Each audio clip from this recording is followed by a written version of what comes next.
Tressa Rockwood and Barbara Stone of Rockwood Stone Wealth Management to talk about 5 costly retirement surprises. And you know, retirement, you think, oh, we're done paying the mortgage, we're done doing this. You know, you get to a point when it's time to retire, but then there's some things that you're saying that you need to watch out for. That's right. It's kind of a dangerous belief that where you're reading 80% is all I'll need, about 80% of what I was making when I was working is all I'll need to live in retirement, because I'm not commuting anymore, and I don't have to buy the clothes, and you know, I'm going to stay home more.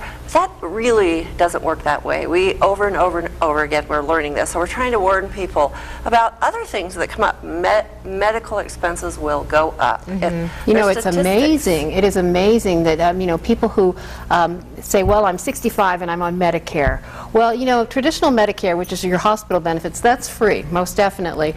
But Part B, which covers your outpatient services, you'll pay a premium for. Part D, which are prescriptions, you'll pay a premium for.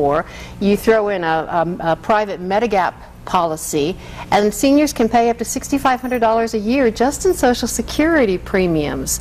They don't, or Medicare premiums. They don't even think about that kind of thing. Yeah, absolutely. Absolutely not. Or, you know, sometimes when you're on the job, your cell phone bill's being paid for, certain meals and travel are being paid for. You might drive a company car. Sure. And when that goes away, it's surprising what those things cost to replace.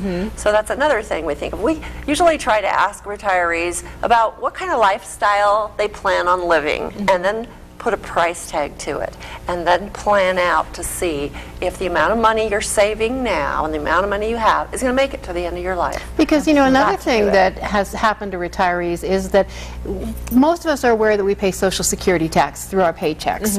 And when you retire, you think you're not going to pay that anymore. But lo and behold, up to 85% of your Social Security benefits can be taxed, depending on how much in additional income you earn.